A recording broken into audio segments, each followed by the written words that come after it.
ರಸ್ತೆ ಕಾಮಗಾರಿಯನ್ನ ಪರಿಶೀಲನೆ ನಡೆಸಿದ ಡಿಸಿಎಂ ಡಿಕೆ ಶಿವಕುಮಾರ್ ಅವರು ಸುಮ್ನಹಳ್ಳಿ ಮೇಲ್ಸೇತುವೆ ರಸ್ತೆ ಕಾಮಗಾರಿಯನ್ನ ಪರಿಶೀಲನೆ ಮಾಡಿದ್ದಾರೆ.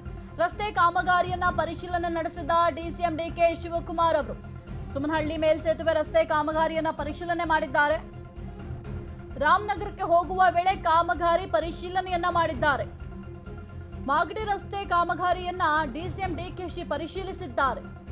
ರಸ್ತೆ ಕಾಮಗಾರಿ ಪರಿಶೀಲನೆ ನಡೆಸಿದ ಡಿಸಿಎಂ ಡಿಕೆಶಿ ಸುಮ್ನಹಳ್ಳಿ ಮೇಲ್ಸೇತುವೆ ರಸ್ತೆ ಕಾಮಗಾರಿ ಪರಿಶೀಲನೆಯನ್ನ ಮಾಡಿದ್ದಾರೆ.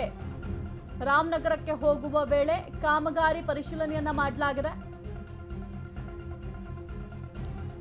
ಮಾಗಡಿ ರಸ್ತೆ ಕಾಮಗಾರಿಯನ್ನ ಪರಿಶೀಲನೆ ಮಾಡಿದ್ದಾರೆ. ಡಾಂಬರೀಕರಣ ಮಾಡುವಂತಹ ಸಂದರ್ಭದಲ್ಲಿ ಡಿಕೆ ಶಿವಕುಮಾರ್ ಅವರು ಪರಿಶೀಲನೆಯನ್ನ ಮಾಡಿದ್ದಾರೆ. ನೀವು ದೃಶ್ಯಾವಳಿಯಲ್ಲಿ ಗಮನಿಸ್ತಾ ಇದ್ದೀರಾ, ಅಲ್ಲಿ ಡಾಂಬರೀಕರಣವನ್ನ ಮಾಡಲಾಗ್ತಾ ಇತ್ತು ಸುಮ್ನಹಳ್ಳಿಯ ಮೇಲ್ಸೇತುವೆ ರಸ್ತೆ ಭಾಗದಲ್ಲಿ.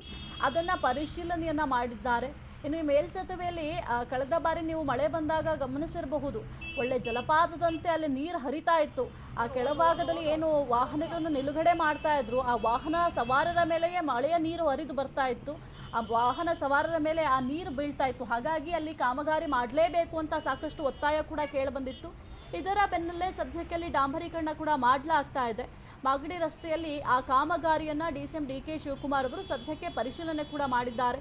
ಕಾಮಗಾರಿ ಯಾವ ರೀತಿ ನಡೀತಾ ಇದೆ, ಕಂಪ್ಲೀಟ್ ಕಾಮಗಾರಿ ಸರಿಯಾದ ರೀತಿಯಲ್ಲಿ ನಡೀತಾ ಇದ್ದ ಅಥವಾ ಮೇಲ್ನೋಟಕ್ಕೆ ಮಾತ್ರ ಕಾಮಗಾರಿಯನ್ನ ಮಾಡ್ತಾ ಇದ್ದಾರಾ, ಅಲ್ಲಿ ಜೊತೆಗೆ ಮೆಟೀರಿಯಲ್ ಇರಬಹುದು, ಮೆಟೀರಿಯಲ್ ಯಾವ ಮಟ್ಟದಿದೆ, ಅಥವಾ ಲೋಕಲ್ ಮೆಟೀರಿಯಲ್ ಯೂಸ್ ಮಾಡ್ತಾ ಇದ್ದಾರಾ, ಅಥವಾ ಯಾವ ರೀತಿ ಮೆಟೀರಿಯಲ್ಸನ್ನು ಬಳಕೆ ಮಾಡ್ತಾ ಇದ್ದಾರೆ, ಇನ್ನು ಎಷ್ಟು ಬ್ಯಾಲೆನ್ಸ್ ಇದೆ ಈಗ ಕಾಮಗಾರಿ ಮಾಡುವಂಥದ್ದು, ಅಥವಾ ಕಾಮಗಾರಿ ಮುಗಿತಾ ಬಂದಿದೆಯಾ, ಅದೆಲ್ಲದರ ಬಗ್ಗೆಯೂ ಕೂಡ ಸದ್ಯಕ್ಕೆ ಪರಿಶೀಲನೆಯನ್ನು ಮಾಡ್ತಾ ಇದ್ದಾರೆ. ಅದ್ರ ಜೊತೆಗೆ ಅಲ್ಲಿ ಇದ್ದಂತಹ ಏನು ಇಂಜಿನಿಯರ್ ಇದ್ದರು ಅಥವಾ ಬೇರೆ ಯಾರಿದ್ರು ಅಲ್ಲಿ ಅಧಿಕಾರಿಗಳು, ಅವರನ್ನು ಕೂಡ ಪ್ರಶ್ನೆ ಮಾಡುವ ಕೆಲಸವನ್ನು ಡಿಸಿಎಂ ಡಿಕೆ ಶಿವಕುಮಾರ್ ಅವರು ಮಾಡಿದ್ದಾರೆ.